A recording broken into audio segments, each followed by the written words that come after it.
Muy buenos días a todos. Gracias desde ahorita por su atención y por su paciencia. Entraríamos en un segundo momento que no vamos a alcanzar a terminar hoy y lo concluimos para no ir tan a prisa, si Dios quiere, el lunes. Y eso que nos abra para empezar con Mateo el lunes. Hoy entraríamos a nuestro segundo momento sobre la sinodalidad de las comunidades primitivas en los sinópticos, precisamente con el Evangelio de Marcos, después de haber visto ayer algunos presupuestos temáticos y unos presupuestos metodológicos que nos permitieron abrir el panorama, creo, ¿verdad? Estamos en nuestro segundo momento sobre lo que aportan para nuestro discernimiento de la sinodalidad los evangelios sinópticos. Ahora nos introduciríamos al aporte que puede dar para este discernimiento un breve acercamiento a Marcos, al Evangelio de Marcos. Tenemos tres momentos: una introducción, después un acercamiento a los espacios de Marcos y después propiamente los espacios. La sinodalidad o el caminar juntos requiere espacios. En eso podemos estar de acuerdo. Puede haber unos espacios como el de la diapositiva, ¿no? Medios accidentados. Hay otros espacios más saludables cuando nos reunimos con la intención no solamente de escuchar, sino de deliberar juntos. Puede haber comunidades de laicos, de sacerdotes, de obispos, combinadas o mixtas, donde el espacio físico sea más favorable y también el espacio simbólico sea más, no solamente más saludable, sino más adecuado, que pueda dar mejores frutos. Los espacios, además de físicos y de simbólicos, nosotros tenemos espacios litúrgicos celebrativos. De hecho, la sinodalidad, a como la vamos viviendo o a como se ha ido viviendo en nuestra iglesia, tiene unos espacios físicos, simbólicos, litúrgicos. Cada uno de nosotros podemos analizar si esos espacios son cordiales, son poco agresivos, son cálidos, son fríos, etcétera, dependiendo de nuestra experiencia. Lo que sí es seguro es que tenemos de todo tipo de espacios cuando hablamos de sinodalidad o de caminar juntos. Hay bueno, ustedes ya saben, ¿verdad? Bueno. Esos espacios físicos, simbólicos, litúrgicos, hablan por sí mismos y los hacemos hablar. Por ejemplo, no es lo mismo que en una reunión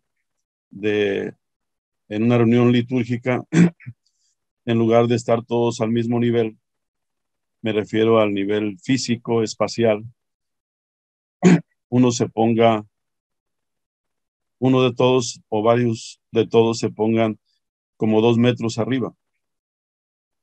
La psicología o la antropología del espacio nos enseña que cuando alguien habla y peor aún grita desde un espacio físico eh, más alto que están las otras personas, esa persona, aunque no lo quiera, tiene un plus de poder. No decimos de autoridad, tiene un plus de poder.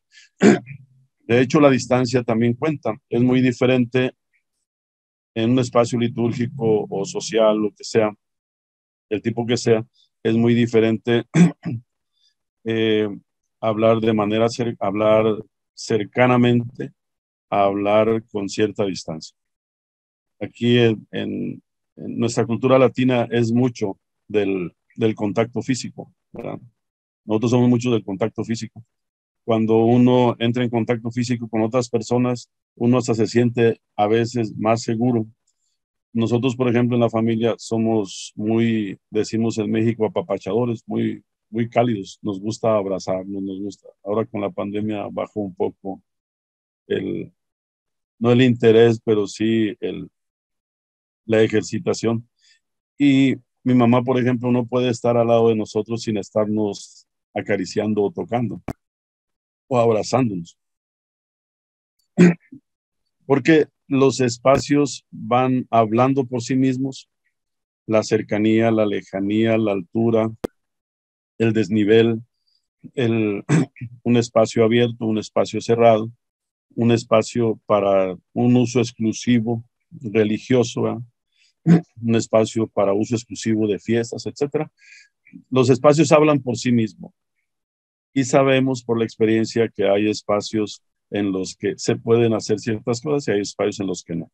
Cuando alguien va a una entrevista de trabajo, es muy diferente que la persona mueva la silla del escritorio, de un lado del escritorio, y la coloque junto con la silla en la que se va a sentar el que pretende el trabajo y se sienten sin ningún espacio intermedio. Cuando el sacerdote, por ejemplo, en la homilía se coloca en el ambón, está dando un mensaje aunque no quiera, con el solo hecho del uso del espacio. Si se baja y camina o habla todavía mejor con cordialidad al mismo nivel del espacio, del piso, con las personas, el mensaje se percibe de manera más cordial. Incluso le puede uno poner más atención. El altar, con todo el valor que tiene desde el punto de vista antropológico, divide, desde el punto de vista antropológico, separa a las personas de la asamblea del sacerdote. Es decir, los espacios hablan, pero también los hacemos hablar. Es muy diferente llegar a una reunión con una vestimenta especial, diferente, totalmente diferente a la de los otros. Uno ya quiere con ese elemento hacer hablar el espacio de otra manera. Los espacios, decía Edward Hall, un antropólogo que hace muchos años empezó a estudiar lo del el espacio, dice Hall que el espacio es un lenguaje silencioso. Incluso los animales lo manejan.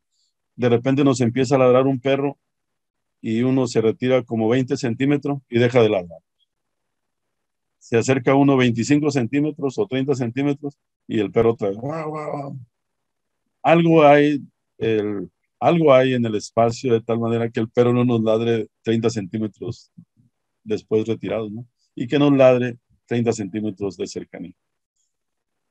Esto que manejamos de los espacios se puede catalogar de la siguiente manera. Les comparto lo siguiente porque en los estudios bíblicos, bueno, me atrevo a compartir lo siguiente porque en los estudios bíblicos ha habido muchas bendiciones gracias a mucha gente, laicos, sacerdotes, laicas, teólogas, teólogos, jóvenes, unos no tan jóvenes, etcétera. Y se ha aprovechado recientemente, sobre todo en una agrupación norteamericana, se ha aprovechado el espacio como clave de interpretación de los espacios que se mencionan en los textos bíblicos desde hace varios años. Desde esta perspectiva, desde lo que se está aprovechando en los estudios bíblicos para replantear o reinterpretar ciertos pasajes, se echa mano de esta distinción, de tres tipos de espacio. El primero, hay espacio percibido, es decir, nosotros a través de la vista, a través de los sentidos, nos damos cuenta de ciertos espacios y los distinguimos. Hay salones, hay estadios, hay templos, hay capillas, hay catedrales. En la casa misma donde habitamos está el baño, está la cocina, está un espacio donde comemos. Así sea la casa más sencilla, vamos distinguiendo espacios. Si uno quiere, si alguien quiere fumarse un purito, un cigarrito, ya sabe que hay un espacio especial. En algunas culturas hay espacios para la reconciliación comunitaria. Debajo de un árbol, me comentaba un amigo africano, cuando los ancianos se reúnen debajo de ese árbol, es que hay un problema. ¿A poco? Sí, es el árbol de la palabra, dice. Pero también cuando se reúnen nuestros ancianos de la tribu ahí, sabemos que no solamente hay un problema, sino que va a haber una solución. Los espacios los percibimos, salones, espacios abiertos, espacios cerrados, templos, etc. Pero también, y esto va a ser muy útil para Marcos, los espacios los concebimos. Los espacios los concebimos. Es decir, no solamente vemos los espacios, sino que le damos significado. O inventamos y recreamos los espacios. De repente, nosotros vamos a un templo y lo concebimos de un modo. Y esto le damos cierto sentido, le damos un significado. Una persona que un día fue maltratada en un templo, pasa por el templo y le da otra carga de significado. Lo recrea de diferente manera. Lo mismo sucede con las casas, lo mismo sucede con un estadio, ¿no? Si alguien le va a un equipo de fútbol y de repente hay un estadio en el que siempre ha perdido su equipo, cada vez que vaya a ese estadio, aunque no juegue ese equipo, a lo mejor se pone nervioso, ¿verdad? O si alguien un día estuvo a punto de caer, de tener un accidente en un avión, los meses siguientes se sube al avión y ese espacio le evoca y lo tiene que resignificar, lo tiene que recrear de otra manera. Entonces, no solamente percibimos los espacios, sino los concebimos. Estos dos elementos son cruciales para la lectura del Evangelio de Marcos y para los textos bíblicos. Y hoy les voy a hacer una propuesta con dos tipos de espacios y dos que ameritan también un tiempecito, lo vamos a dejar para la próxima, si Dios quiere. A la percepción del espacio y a la concepción del espacio le sigue la vivencia en el espacio desde lo que percibimos y cómo lo concebimos. De tal manera que si alguien, si alguien, si para alguien el templo tiene un significado cordial, religioso, espiritual, esa persona o ese grupo asume desde esos elementos una manera de vivir en ese espacio. Y entonces el espacio se convierte en un espacio donde la existencia va transcurriendo con sentido o con contrasentido, dependiendo, ¿verdad? Para algunos la casa puede ser un sentido que le ayuda a vivir de manera más entusiasta, para otros el espacio doméstico puede ser lo contrario. Esta percepción del espacio, esta percepción del espacio, esta percepción del espacio conduce pues a una vivencia del espacio. Y esto nos sucede a todos los seres humanos. Es algo antropológico, general, patrimonio de toda la humanidad, de todos los tiempos. En la antigüedad la gente percibía los espacios de esta manera. En la actualidad los percibe de esta manera. Es decir, los vemos, los concebimos y nos movemos en el espacio. No podemos vivir sin el espacio. Ahora, ¿qué nos puede ofrecer el Evangelio de Marcos para discernir los espacios de la sinodalidad? Me atrevo a hacerles esta propuesta porque nosotros no queremos, bueno, así entendí, espero, Padre Manuel, que no te haya malentendido. Yo entendí que no es un curso sobre Marcos, y así lo entendieron ustedes seguramente. No es un curso sobre Marcos, es un encuentro o curso, diálogo sobre la sinodalidad. Y nosotros queremos utilizar elementos de discernimiento para comprender mejor de manera más adecuada, de manera más comprometida, la sinodalidad. Y acudimos, como bien observa la Comisión Teológica Internacional, acudimos a la palabra de Dios presente en la Sagrada Escritura. Entonces, por eso el primer punto después de esta introducción es, ¿qué nos puede ofrecer el Evangelio de Marcos para discernir los espacios de la sinodalidad? Y es lo que queremos, es lo que yo les propongo que aprovechemos, ¿no? De hecho, el Evangelio de Marcos presenta la percepción de muchos espacios.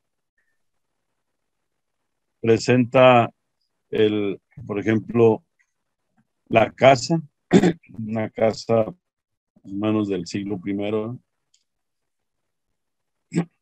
Jesús entra mucho a las casas. Cuando en el capítulo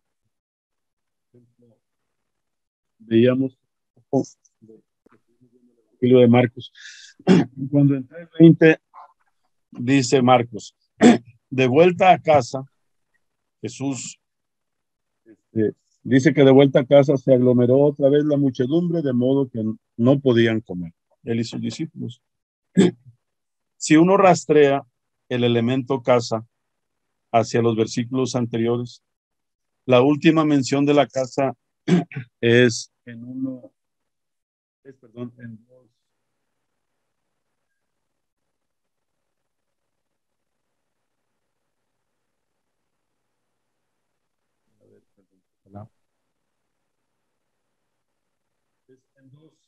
2:15, en la casa de Leví con los pecadores. Me gustaría, comentábamos en el curso de Marcos, a uno le gustaría que hubiera regresado a la casa de la suegra de Simón, porque eso es menos escandaloso, pero también es menos impactante. Sin embargo, Jesús regresa a la casa, según el relato, la única posibilidad que hay es que regrese a la casa donde comía con pecadores. Es decir, no solamente a Jesús le gustaba ir a casa de pecadores, le encantaba.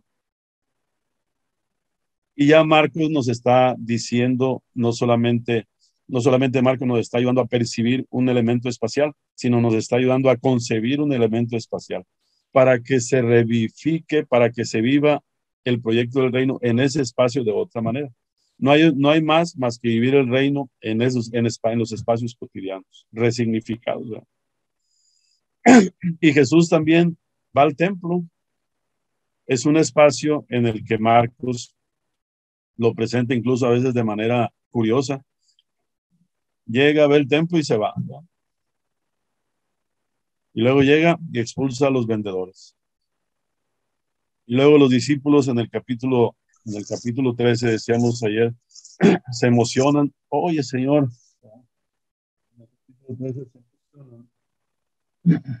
al ver aquellas construcciones maravillosas, y Jesús les dice, no se emocionen, esto va a tener fin, ¿verdad? Probablemente, como veremos al ratito, en Marcos es una tendencia, ¿no? Y a mí me gusta esa tendencia. Hay otras posibilidades, pero en Marcos, eso lo puede haber dicho Marcos, lo puede haber dicho el evangelista después de que había pasado la destrucción del templo. Es un relato, unas palabras posteventuales. Ya pasó, pero yo lo voy a poner como que no haya pasado.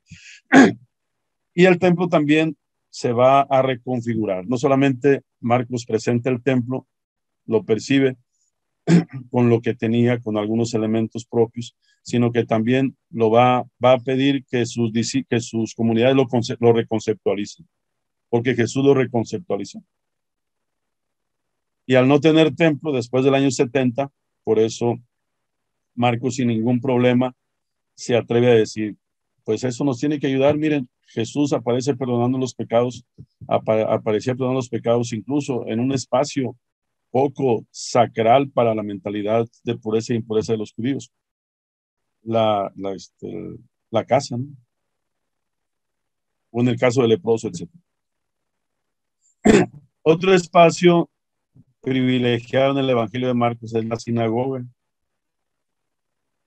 Pero hay unos espacios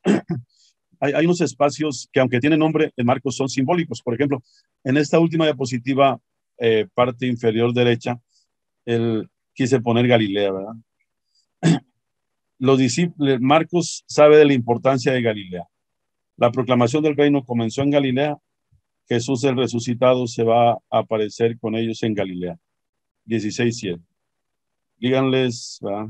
Le dice a las mujeres, díganles que nos vemos en Galilea. Lucas va a decir, nos vemos en Jerusalén, ¿verdad? Y se encuentra con ellos en Jerusalén. Es otra perspectiva. Ya cuando tengan un curso sobre Lucas verán el uso que hace. Yo lo voy a mencionar el doble uso que hace, creo yo, muy interesante de Jerusalén, ¿verdad? Geográficamente o sacralmente. Pero ya lo veremos, yo creo que el martes. Hay otro espacio donde que Marcos va presentando y lo va resignificando. Es el mar o el lago, a veces con la lancha, a veces sin la lancha, ¿verdad? Sin la barca. Y hay otro espacio crucial que debió impactar a Lucas porque Lucas después lo retoma en por lo menos 9 capítulos, el espacio del camino. Marcos ve conveniente presentar a Jesús en el camino, sobre todo entre el capítulo 8 y el capítulo 10. ¿No? Después lo presenta también moviéndose. Templo, sale del templo, de los olivos, etc. ¿No? Pero este espacio del caminar de Jesús entre el capítulo 8, 9 y 10, hasta antes de que entre a Jerusalén propiamente, en el 11:1, donde ya se le suma el ciego de Jericó, el ex ciego de Jericó, para Marcos es muy valioso también, porque es donde instruye a los discípulos. Lucas después lo va a retomar desde el 9:51 hasta la entrada al Jerusalén en el capítulo 18. Y lo alarga un poquito más para meter cosas que le interesan mucho a Lucas en el relato del viaje. En el caso de Marcos, otra vez es, percibe un espacio y lo resignifica, lo concibe de otra manera. Porque los espacios hablan y los hacemos hablar. Y Marcos quiso hacer hablar a sus espacios. Eso es lo bonito, creo.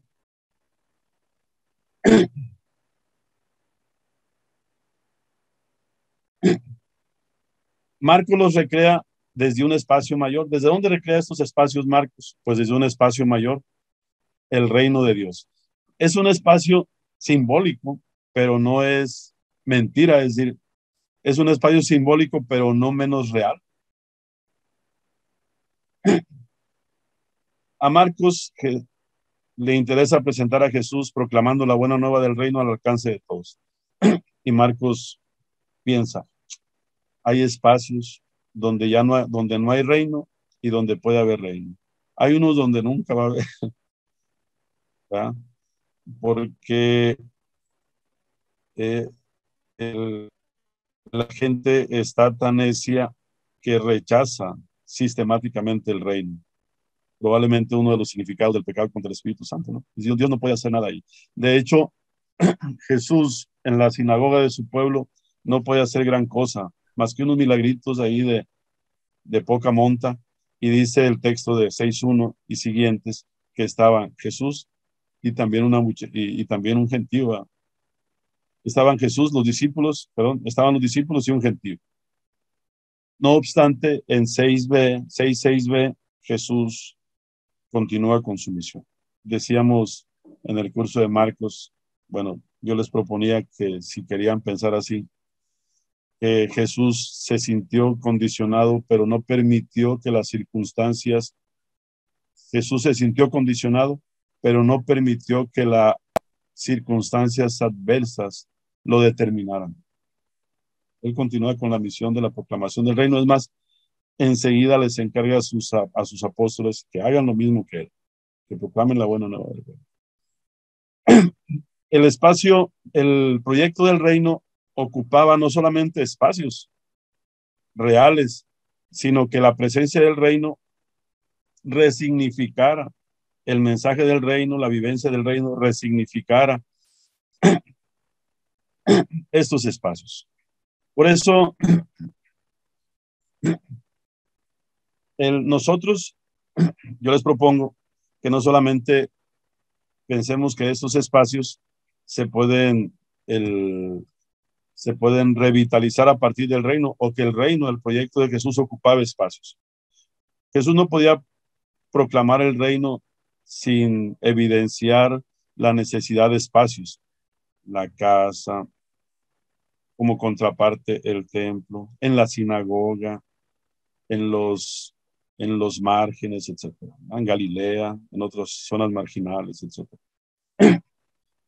Pero también es importante, creo yo, además de tener en cuenta que el reino necesitaba espacios reales que se pudieran resignificar, concebir de otra manera para vivir el proyecto de Jesús, la llamada de Jesús. Hay una cosa que condicionaba la vivencia de los espacios. Hasta hace poco solamente había la tendencia mayoritaria era pensar que Marcos se había escrito en Roma, retomando algunas tradiciones de Siria y que las había reinterpretado y que por eso tiene elementos judíos, ¿no? Pero que también por eso hay muchos latinismos, etcétera, en el Evangelio. Hay una tendencia, ahorita casi es consenso, pero ya ven que en la investigación, en la investigación hay consensos y poquitos opinan lo contrario, pero está bien, ¿verdad? Luego hay acuerdos, hay grupos de investigación que están haciendo algo sobre un tema, sobre un libro, etcétera, con alguna metodología, y entonces ese grupo está de acuerdo en tal planteamiento. Y luego hay tendencias, hay personas que empiezan ahorita a investigar una cosa y nadie les hace caso, pero después se van sumando personas que resultan convencidas con sus argumentos y entonces se va pasando al siguiente nivel. Ahorita hay una propuesta, desde hace varios años, hay una propuesta de que Marcos se pudo haber escrito en la zona de Siria. Y si fue así, entonces las comunidades que escuchaban el Evangelio de Marcos resultaron afectados por el trauma de la guerra judía. Esto es solamente un presupuesto que parece ser que nos puede ayudar, porque a estas comunidades probablemente les afectó en la manera de entender los espacios lo de la guerra judía. Imagínense el trauma, ¿verdad? Imagínense el trauma. Aquí en México recuerdo que fue una cosa impactante cuando alguien le puso un paquete con dinamita a la imagen de la Virgen de Guadalupe hace muchos años. Es decir, se estaba atentando contra un espacio que nos provocaba identidad religiosa, una cierta identidad católica. Imaginémonos si es posible, pues, este presupuesto de que el Evangelio de Marcos se escribió en la zona de Siria y que los textos que hablan de la destrucción del templo y otros, como vamos a ver enseguida, son posteventuales, es decir, que el Evangelio de Marcos se haya escrito después del año 70. Si esto es así, entonces las comunidades que escuchaban el Evangelio de Marcos estaban muy desanimadas, muy traumatizadas por dos cosas, creo yo, en orden a lo que nosotros queremos, a lo que les quiero proponer. Una es la destrucción del templo. Dice Marcos que Jesús había anunciado su destrucción. Ven estas grandiosas construcciones, cuando los discípulos se quedan impresionados. No quedará piedra sobre piedra que no sea destruida o derribada. En 13:1-2. Marcos no presenta a Jesús anunciando su reconstrucción. Eso lo dicen los testigos falsos que aparecen en la acusación contra Jesús en su proceso, en la parte del proceso religioso. En el capítulo 14, en el versículo 58, dijo que iba a destruir el templo y que lo iba a reconstruir, pero es en palabras de testigos falsos. Más cercano a lo que presenta el Evangelio de Juan, ¿verdad? En la purificación del templo. Es probable que estos dichos no sean propiamente de Jesús, ¿verdad? Jesús sospechaba que podía acabarse el templo. No deseaba que el templo fuera destruido, era buen judío. Y entonces podamos tener unos textos posteventuales, es decir, que Marcos se esté refiriendo a la destrucción del templo que ya habían contemplado.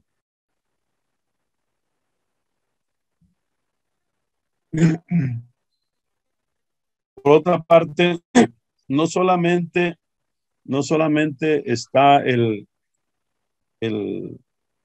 evento del acontecimiento, la desgracia de perder el templo, está la desgracia de perder un espacio simbólico, la familia. Marcos, en otro texto de persecución, en el capítulo 13, también les dice a los discípulos, oigan, ustedes van a ser perseguidos. Flavio Josefo, en esa cita que aparece ahí en las guerras, en el libro 2, en esos números 461 al 464, describe más o menos como Marcos 13, 9 y siguientes, describe una situación de desgracia, de peleas entre familias, de cómo se acusaban unos con otros, cómo se destrozaban.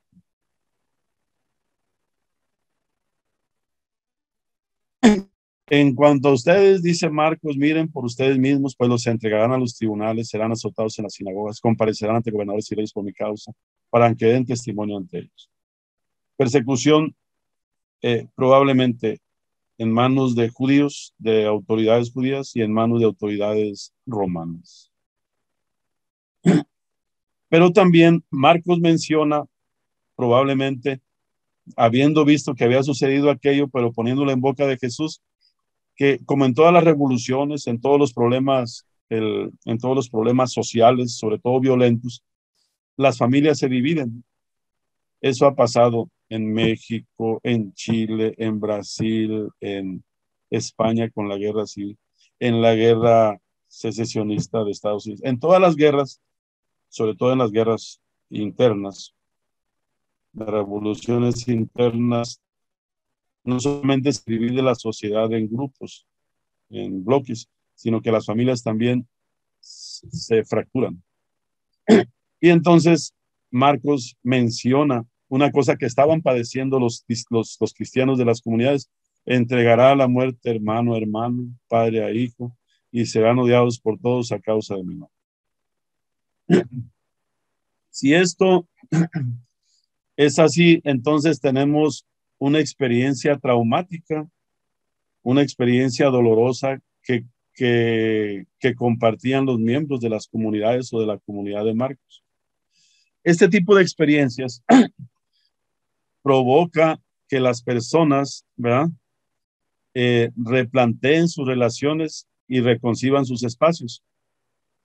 Probablemente por eso Marcos trata de, probablemente por eso Marcos presenta espacios percibidos para ofrecer una nueva concepción y decirles a sus comunidades: miren, también hay otra manera de vivir las relaciones cotidianas. Por ejemplo, la cruz en Marcos es un espacio físico eh, que y entonces en la experiencia traumática, en lugar de presentar en el relato del Evangelio, Marcos, en lugar de presentar ante la experiencia traumática de sufrimiento de las personas, de sus comunidades, en lugar de decirles rechacen la cruz es algo totalmente malo, etcétera, Jesús aparece diciéndoles que retomen la cruz. Y entonces lo que hace Marcos es un espacio que se percibía de un modo. Marcos les pide que lo conciban de otro modo, a partir no de la muerte de Jesús solamente o aisladamente, sino a partir de todo el sentido a la existencia que le había dado Jesús por fidelidad al Padre, por fidelidad a su Padre y por fidelidad al ser humano a través del proyecto del reino. Y entonces la cruz se convierte en un elemento que garantiza la fidelidad, la fidelidad de los discípulos al llamado de Jesús, a la propuesta de Jesús. Pero es una reconcepción, una nueva concepción que hacen, ¿verdad? Y así pasa con la casa. La casa era un espacio concebido, pero era un espacio percibido por todos prácticamente del mismo modo. Y Jesús le da les ofrece a sus discípulos, según Marcos, la posibilidad de pensarla de otra manera. Porque Marcos ya no tiene en sus comunidades discípulos itinerantes, como cuando habían andado con Jesús. Marcos ahora tiene discípulos sedentarios, como vamos a ver enseguida una de las conclusiones. Y entonces dice Marcos, no, pues la casa, hay que retomar el elemento de la casa como lo reconcibió el Señor, y entonces eso animaba mucho a la gente.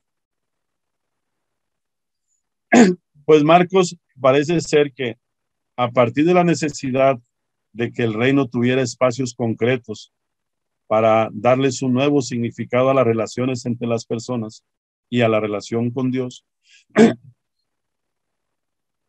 pero además partiendo de la experiencia traumática, dolorosa, del resquebrajamiento, la desaparición incluso de un espacio tan significativo para los judíos como era el espacio del templo, pero también el resquebrajamiento de un espacio simbólico o de un espacio real si tomamos en cuenta la casa y la familia, las relaciones familiares.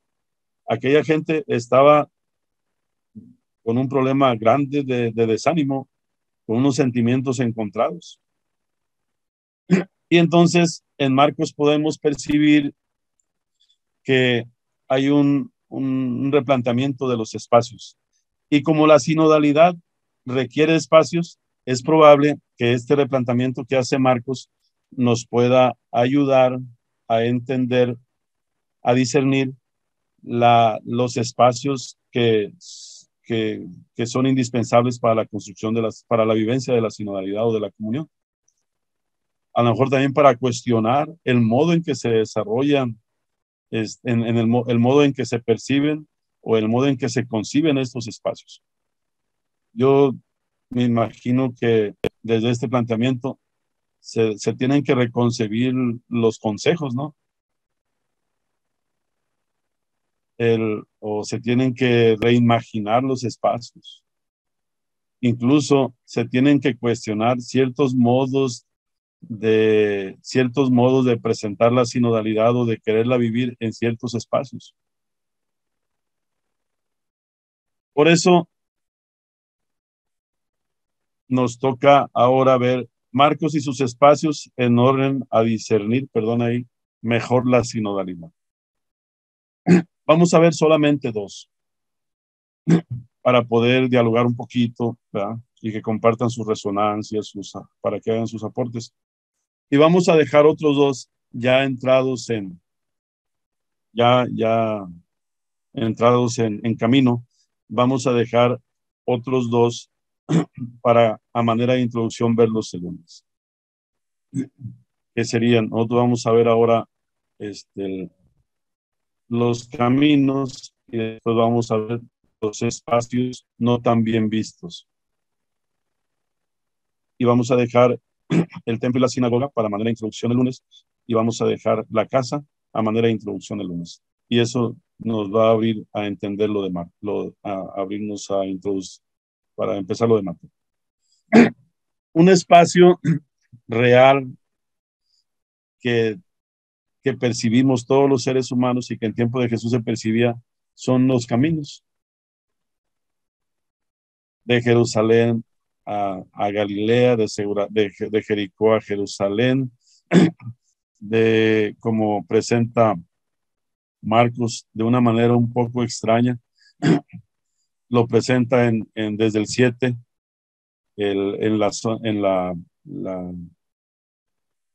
la sección de Betsaida, desde el capítulo 7 hasta el 8:22, el ciego de Betsaida, y después, sin mayor explicación, lo presenta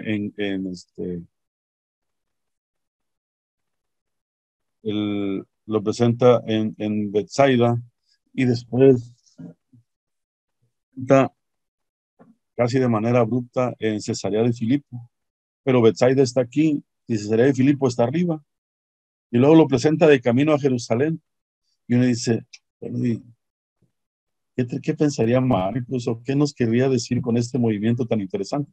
Y ahorita les voy a hacer una propuestita, pero nada más para que veamos que Marcos maneja los caminos como un espacio percibido y algo quiere decir en la concepción del espacio de los caminos para que las comunidades traten de vivir el reino y traten de animarse.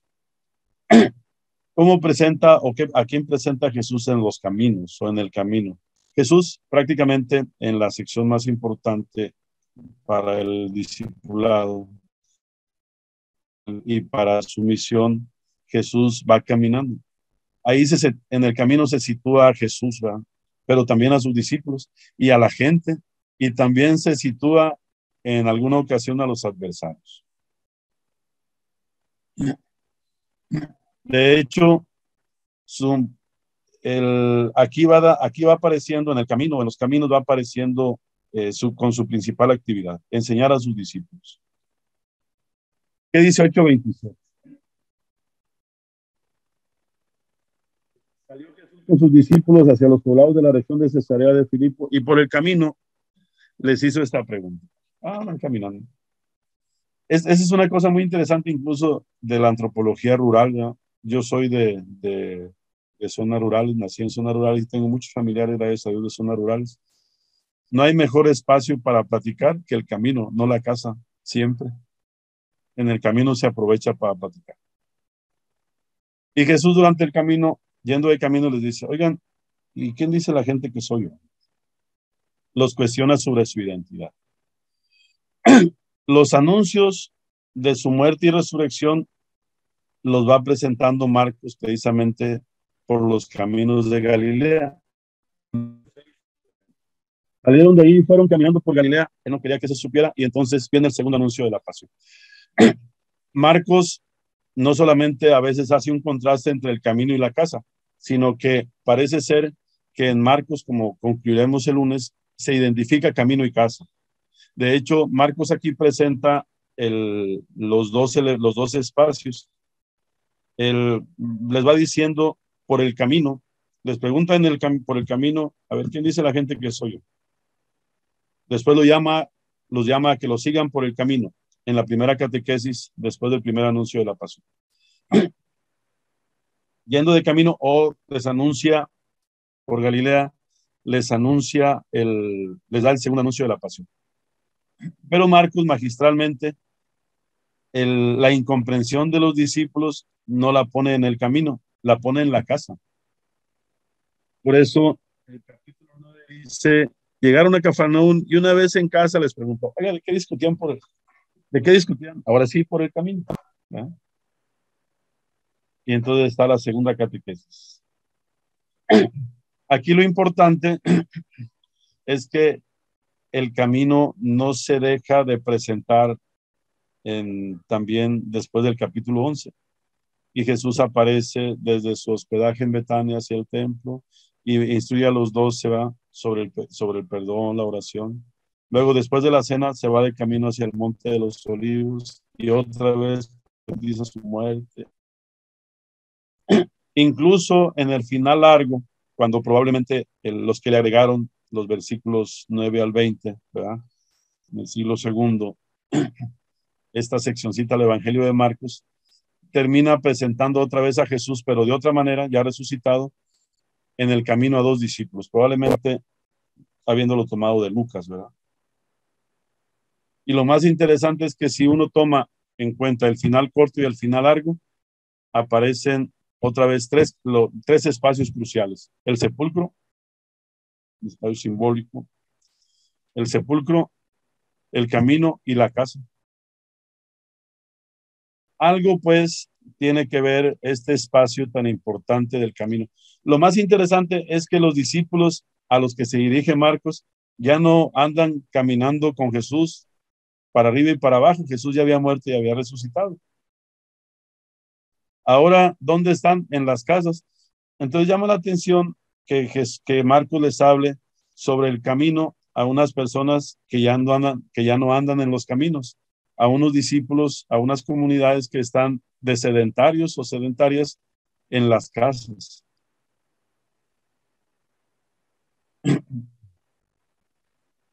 Les habla pues del camino a unos que están en las casas, pero además con ciertos desánimos, con relaciones resquebrajadas, con miedo. Están en casas ya no con sus familiares de sangre, sino con otros que son su nueva familia, porque unos estaban fuera y otros estaban dentro. Unos consideraban a Jesús como loco y también a sus seguidores, ¿verdad? A unos se les explican las cosas, a otros no.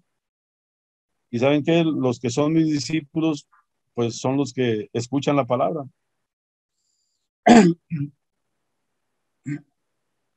En el mundo romano, el centro del imperio no estaba en la ciudad de Roma. El centro del imperio era donde andaba el emperador. ¿Dónde está el imperio? Pues ahorita va de camino a Corinto. ¿Eh?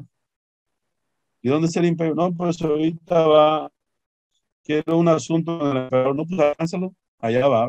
Y ahí va resolviendo asuntos. Aunque estuviera de viaje en los caminos, parece ser que ahí va resolviendo las cosas. Esa es una intuición muy, muy bonita, muy valiosa de Gerald Tice. El imperio, ¿dónde estaba? Donde iba el emperador.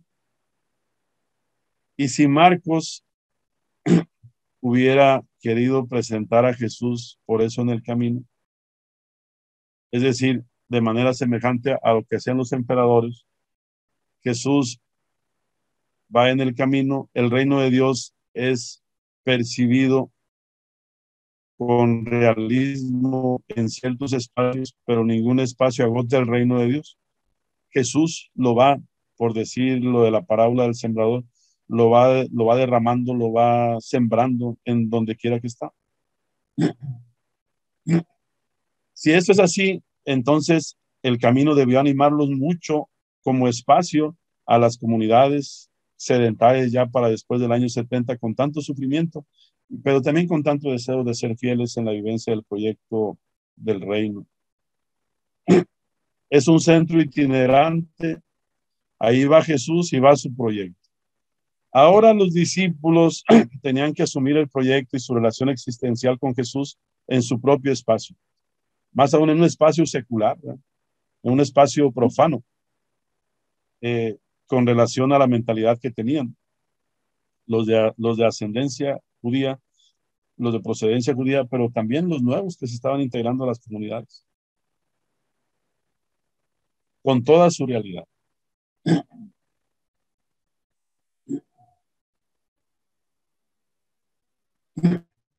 Ahora, además del espacio camino o caminos que Marcos percibe y lo concibe desde el reino y atendiendo a las situaciones que están padeciendo, Marcos ofrece otros espacios. Marcos evidencia otros espacios. Recordemos la pregunta que nos guía a nosotros es si la sinodalidad necesita espacios y ya se vive la sinodalidad en ciertos espacios. Bien, mal, más o menos, lo que sea, pues. Nosotros queremos discernir los espacios de la sinodalidad o de la comunión desde la valoración, desde la percepción y valoración o revaloración que hace Marcos, para discernir, pues, lo que nos preocupa, la sinodalidad.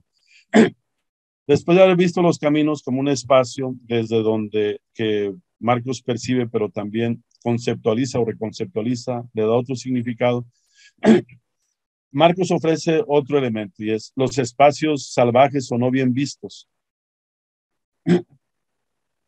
Marcos presenta una serie de espacios, por ejemplo, Jesús aparece prácticamente en el comienzo en el desierto. Algo tuvo que decirles a las personas que escuchaban el Evangelio de Marcos que mencionara desierto.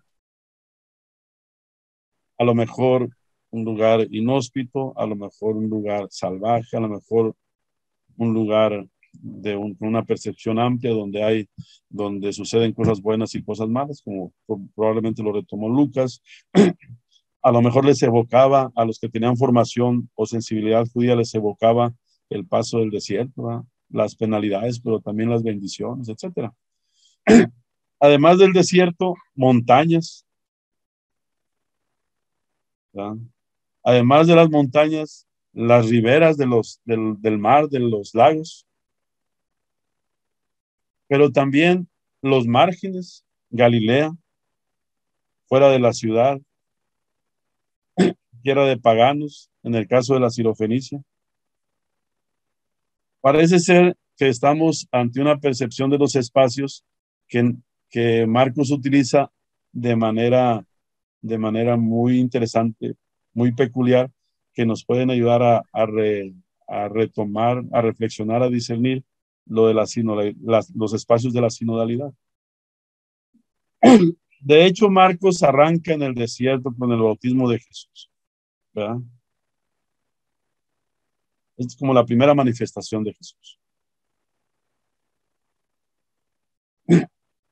Más aún, Jesús elige lugares solitarios, lugares alejados, curiosamente para mostrar su camino.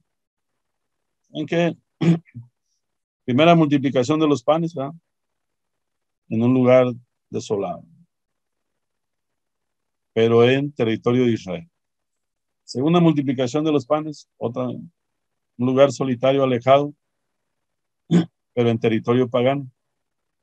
Algo tiene que estar diciendo Marcos con ese replanteamiento de los espacios. En un lugar desolado les muestra el camino de la solidaridad. Es más, Marcos dice en 6:34, Marcos dice que se compadeció de la gente y se puso a enseñarles. Inmediatamente une con eso la multiplicación de los panes. El elemento de reinterpretación de la multiplicación de los panes, Marcos nos los ha dado ahí precisamente en el capítulo 6. Al desembarcar vio tanta gente que sintió compasión de ellos. Estaban como ovejas que no tienen pastor y se puso a enseñarles muchas cosas. Y en el versículo 35, ella era ya una hora muy avanzada cuando se les acercaron sus discípulos, etc. No hay ningún cambio de escenario, no hay ningún cambio temporal brusco, nada. Porque Marcos quería que reinterpretáramos la multiplicación de los panes con este elemento, o viceversa, ¿no?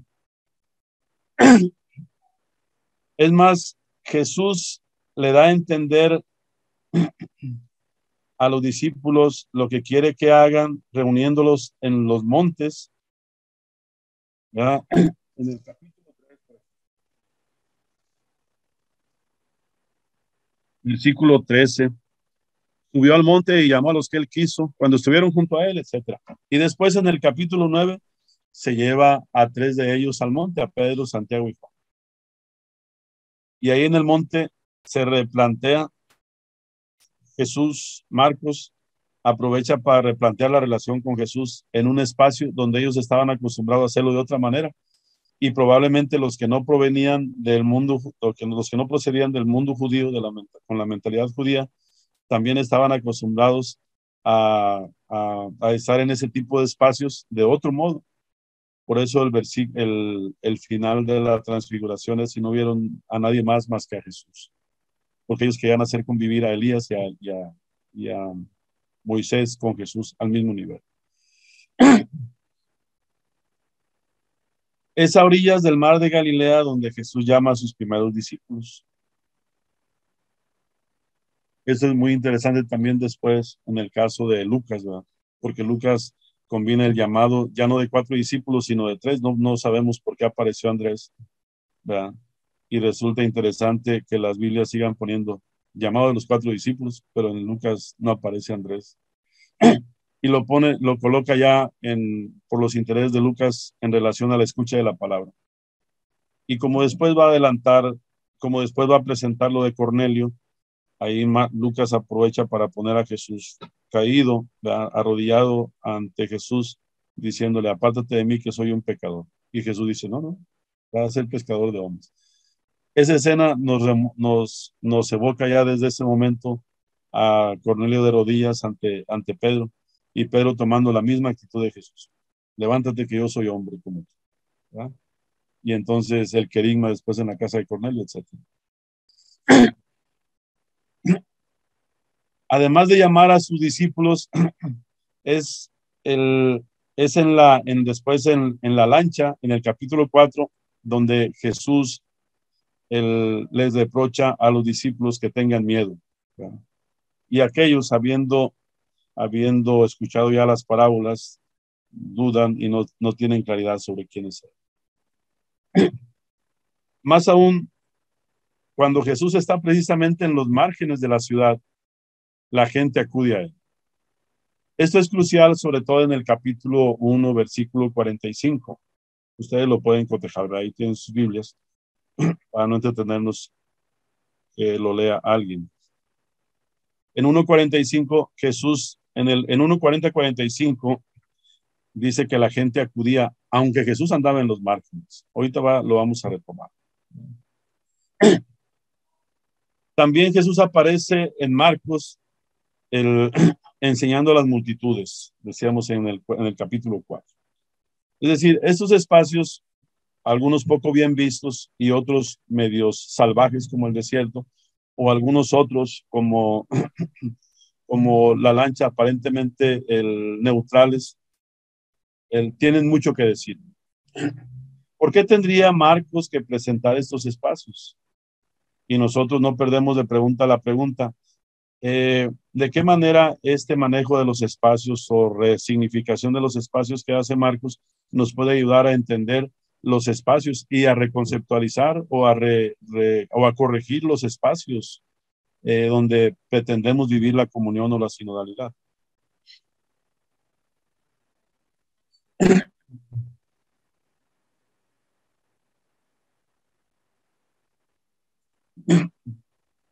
Es probable que Marcos esté, al presentar ciertos espacios evocadores, esté también invitando a sus comunidades a que tomen distancia o replanteen ciertas cosas judías que ya no se llevaban con el evangelio, con la proclamación de la buena nueva de Jesús. Por ejemplo, el caso del desierto o el caso del mar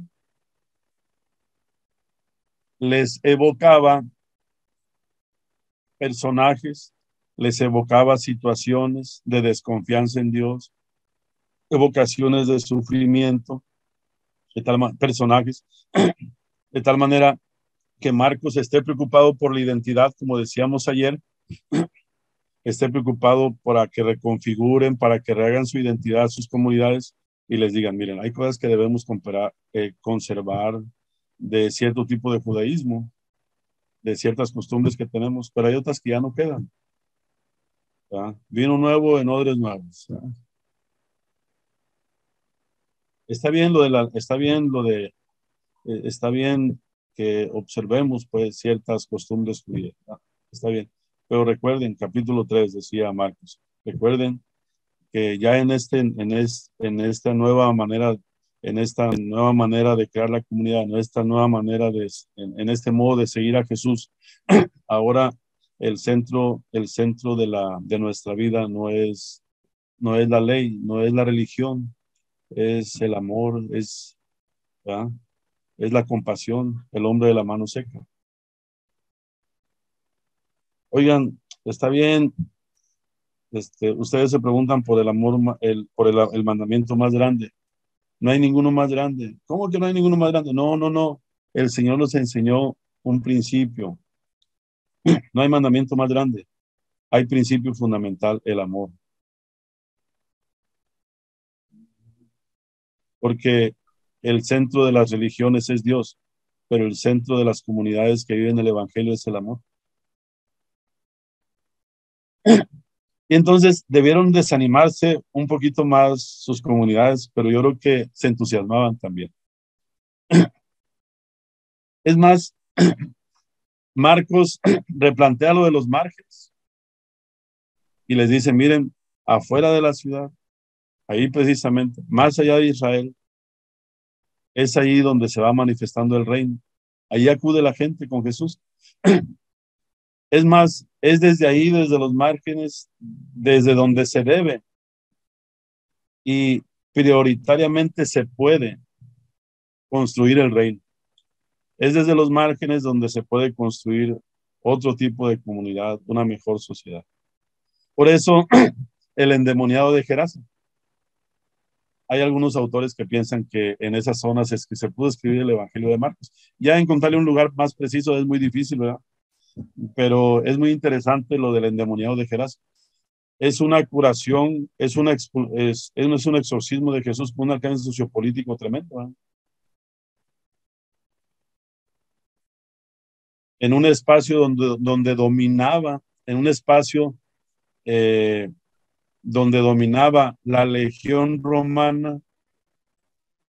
Jesús dice, miren, hay espacios donde es evidente que el mal, la opresión está presente.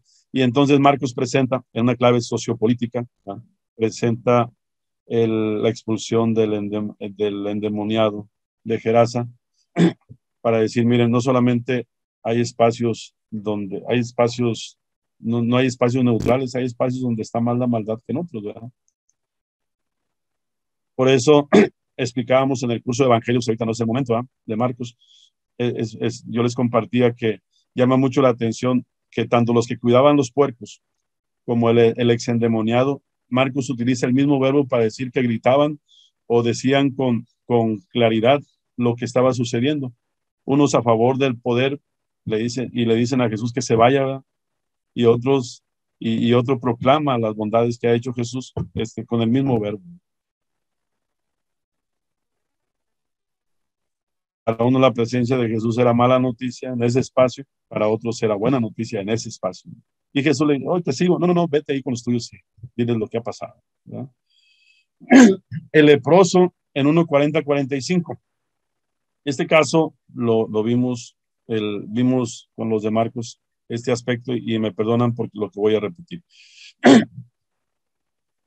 Marcos en 1:40-45, como ustedes pueden cotejar en su Biblia, presenta el caso de Jesús con un leproso. Lo mejor es que Jesús se indignó, aunque algunas Biblias digan se compadeció. Jesús indignado, ¿verdad? Está indignado ante aquella situación. Jesús toca al leproso, ¿verdad? Jesús extendió la mano, lo tocó y le dijo, queda limpio. Y después, lo que ustedes ya saben, le dice que no diga, él dice lo que sucedió, de tal manera que Jesús ya no puede andar en los pueblos. Según el Levítico, no, los leprosos no podían andar en los pueblos. Al tocar Jesús al leproso queda impuro, ahora tiene que andar como leproso en los márgenes del pueblo. Pero lo que pierde de reputación lo gana de autoridad. La gente acude en los márgenes donde él anda, porque aunque es una persona sin reputación desde la perspectiva de los marcos de pureza del Mediterráneo en el siglo I, ahora Jesús se presenta se sigue presentando como el verdadero proclamador y que hace experimentar la buena nueva del rey. Lo que perdió de buena reputación lo gana de autoridad. Y a Jesús y a Marcos lo tiene sin cuidado la reputación. Pero es desde los márgenes, es en los márgenes a donde acude la gente, ¿verdad? El encuentro con la mujer sirofenicia se da en un territorio no sagrado, pues, de la perspectiva judía. Marcos presenta a Jesús en territorio pagano, es más, lo presenta en casa, en territorio no sagrado, desde la perspectiva judía, según Marcos 7:24 y siguientes. Mateo, un poquito más nervioso, ubica a la mujer sirofenicia entrando a territorio israelí. Y Marcos, más atrevido, dice, no, Jesús fue a un espacio pagano. Es más, ahí reconoció que la mujer tenía palabra salvadora, palabra sanadora, palabra que podía contra el mal. Por lo que has dicho, el demonio salió de tu hijo. Y después el regreso a Galilea. ¿Saben qué? Vayan a Galilea. Estamos en hemos visto estos espacios, estos dos espacios, con la finalidad de percibir algunos elementos que nos ayuden en el discernimiento de los espacios para la sinodalidad. Nos quedan dos para el lunes. El templo y la sinagoga, los podemos ver muy brevemente, ya con este arranque, los podemos ver muy brevemente al principio del lunes, junto con lo de la casa. Lo de la casa lo vemos, se ve, lo vamos a retomar en Lucas, entonces solamente lo vamos a mencionar. Lo vamos a estar mencionando en Mateo y Lucas. Por eso yo creo que vale la pena verlo brevemente, pero sin tratar de agotar. Además es imposible. Ahora sí, muchachos y muchachas, resonancias respecto de la vivencia de la sinodalidad en nuestros espacios.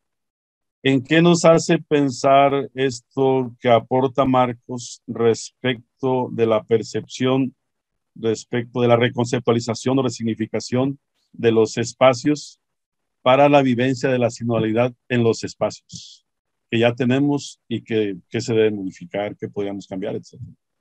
Muchas gracias por su Muchas paciencia y gracias por sus aportes desde ahorita. gracias, profesor. Vamos a preguntar aquí en la sala si hay alguna pregunta, alguna resonancia. Y por acá tenemos a Jaime. A ver, Jaime. No sé si pregunta o resonancia solamente, pero el tema de Galilea en Marco es muy importante, contrario a Jerusalén y al templo. En este sentido, el espacio de Galilea también juega un papel como mirándolo yo diría como el espacio de la sinodalidad que se vive en el espacio más marginal que en lo institucional, como el caso de Jerusalén con la institucionalidad religiosa. Totalmente de acuerdo, Jaime. Gracias por tu valiosa, no es pregunta, es aportación. De hecho, yo creo que la vuelta a Galilea es una de las indicaciones más importantes que tenemos en el Evangelio, porque no es solamente volver a donde comenzó Jesús, sino es, como bien dices, Jaime, es una zona marginal y el reino solamente es posible construirlo desde ahí. No hay más, ¿verdad? Muchas gracias, Jaime, por tu aporte. Hola, Toribio. Sí. Muchas gracias. Muchas gracias por tu aporte. A mí la cabeza me acaba de dar vueltas, Toribio. Sí, porque ¿por qué, hermano? Hemos estado hablando con todo este tema de la sinodalidad y hablaban mucho, bueno, por Honduras, por donde estoy, la importancia de los consejos parroquiales para la sinodalidad, la importancia de los consejos locales, y se le ha dado tanta vuelta y vienes tú a decirnos, mire, ¿sabe qué? La sinodalidad donde más la vivió Jesús fue en los caminos y esos fueron los espacios que él tanto privilegió, y es cierto, ¿verdad? Y curiosamente es lo que menos nos han dicho. Cómo fortalecer estos caminos, estos espacios, esa itinerancia misionera. Bueno, esto es más que es una afirmación más que una pregunta, sino que me ha gustado mucho eso que has dicho, porque eso nos tendría que haber sacado, nos tiene que sacar para ir a hacer esa verdadera sinodalidad que hizo Jesús en el encuentro cara a cara con la gente, y ahí supo ir dando esa buena noticia. Y al contrario, hay veces más bien esta sinodalidad como que la encerramos más, ¿no? La vamos encerrando más y bueno, creo que nos retaría esto a hacer una itinerancia misionera para hacer una verdadera sinodalidad en eso todos, ¿no? Todos, para el encuentro con la gente, así como lo hizo Jesús, anunciando esa buena noticia y escuchando los gritos de la gente y hacer un verdadero camino. Bueno, eso fue lo que se me quedó mucho en la cabeza. ¿Y tu nombre, hermano? ¿Su nombre? Álvaro, de Honduras. Álvaro, muchas gracias por tu aporte, por su aporte, hermano. Yo pienso que, estando de acuerdo obviamente con usted, yo pienso que los espacios donde a veces hemos practicado la sinodalidad son los espacios a modo de nosotros o a conveniencia de nosotros. En un consejo parroquial o en un consejo de gente que piensa o debe pensar casi lo mismo, no hay mayor problema. Pero no se escuchan voces diferentes, no se escuchan voces en desacuerdo, voces contrarias. Entonces, parece ser que los espacios de la sinodalidad en la que hemos querido practicar esto es precisamente en los espacios en los que nos conviene. La gente habla nuestro mismo lenguaje, la gente piensa del mismo modo que nosotros, la gente aceptó pagar precios a veces en su manera de pensar o en su manera de ser para poderla incluir en esos lugares. Y entonces la sinodalidad, perdón por lo que voy a decir, la sinodalidad termina mucho, o la comunión termina mucho dejando que desear, o perdón es por lo siguiente, el perdón, o a veces termina siendo una farsa.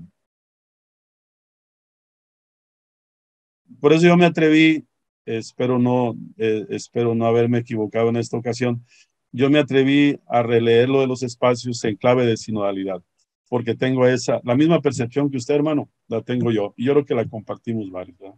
Gracias por su aporte, muchas gracias. Gracias, Toribio.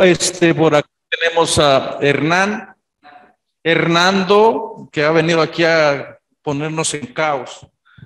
Muy bien, Hernando.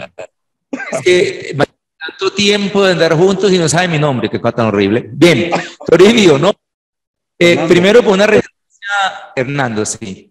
De pronto, recogiendo lo que acaban de decir, a mí se me hace a ratos, yo tengo pesimismo y lo planteaba, ¿qué día? Algunos compañeros me daban la esperanza porque hablaban de las rendijas por donde se puede filtrar de pronto lo que la base quiere de la sinodalidad. Pero puede pasar lo que pasó con la reforma de Josías, que es algo con muy buena intención, pero que se hizo de arriba hacia abajo y entonces pues no dio los resultados que se esperaba.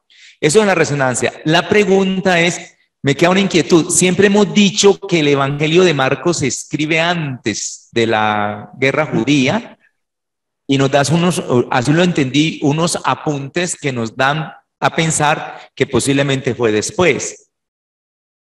Como digo, con claridad sobre eso, Toribio. Gracias. Hernán, primero muchas gracias por el aporte. Yo creo que tenemos que ser realistas. Lo de la sinodalidad no es fácil, porque si llegáramos a pensar que el asunto es fácil, lo vamos a querer vivir con mucha superficialidad. Y yo pienso que es lo que está pasando en muchos ámbitos. Por el solo cambio de lenguaje o por el aumento de recursos didácticos o el aumento de conferencias, pareciera que ya vamos a hacer una iglesia sinodal. Yo creo que tu temor o tu miedo, yo lo comparto y lo compartimos mucho. Incluso es sano, porque si no tomamos con seriedad ese miedo, si no lo asumimos, vamos a terminar derivando en una vivencia superficial de la sinodalidad, como yo pienso que está sucediendo en muchos lugares, pero en bastantes lugares. Ya se hizo una reunión, vamos a decir que consultamos a los marginados. Fulano es marginado. No es marginado. Sí es marginado, le ha ido mal en la vida. No, pero hay unos a los que les ha ido peor, que nunca vienen y hay que ir a ellos, a los caminos como hemos visto, ¿no?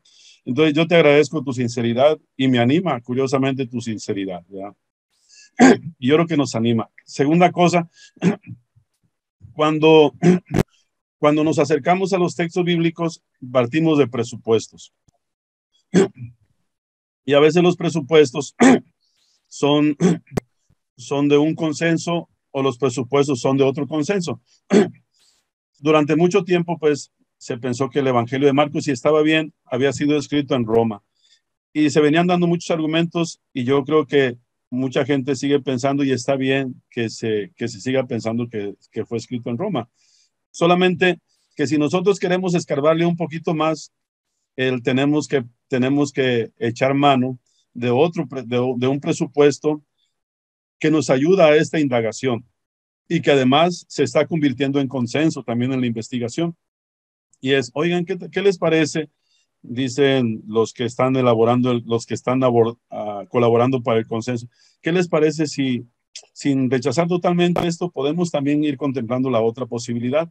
Porque miren, si interpretamos el capítulo 13 no como un texto apocalíptico de parte de Jesús, sino como una relectura de lo que sucedió de parte de Marcos, como un relato poseventual, es decir, unas palabras de Marcos tomando en cuenta lo que Jesús hizo y dijo, pero poniendo en boca de Jesús cosas que habían sucedido. Oigan, entonces adquiere sentido lo que dice Flavio Josefo, lo que dice tal texto, etcétera. Y entonces, para este tipo de planteamiento, pues el presupuesto que nos es útil para indagar más cositas en orden a la sinodalidad es este presupuesto. Para este tipo de planteamiento, este presupuesto. Parece ser que cada vez goza de más aceptación. Los que empezaron a este trabajito fue Marcus, un especialista en Marcus de acá de Estados Unidos, y Tyson. Y cada vez va habiendo más gente que apoya esta posibilidad. Y a mi modo de ver, nos ayuda mucho este planteamiento para escarbarle más en este tipo de claves y no decir siempre lo mismo, ¿verdad? Gracias, hermano. ¿Alguien más quiere compartir de aquí de la sala? Algunas personas que quieran compartir de los que están en vía Zoom, que pongan por ahí sus comentarios. Algunas personas vía Zoom pueden poner sus comentarios. ¿De acá alguna resonancia? Por ahí hay comentarios. Bueno, están complicado.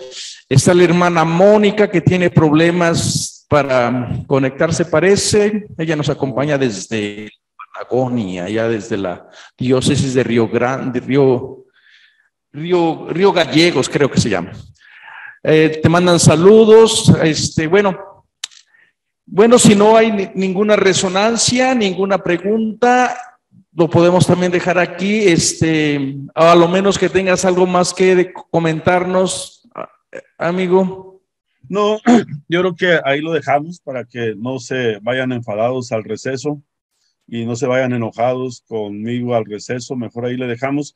Y nada más les anuncio que el próximo lunes, si Dios quiere, retomaríamos lo de los espacios. Para no hacerlo ahorita la carrera, retomaríamos lo del templo y la sinagoga y lo de la casa y la comunidad, las comidas brevemente, y eso nos abriría para el lunes, si Dios quiere, abordar lo más que podamos el Evangelio de Mateo, sobre todo el capítulo 23 y el capítulo 18, con algunos presupuestos. Okay. Muchas gracias. Bueno, muchas gracias. Nos vemos aquí enseguida para la próxima clase que va a ser a las 11 y estamos aquí. Gracias por todo este conocimiento. Nos vemos enseguida.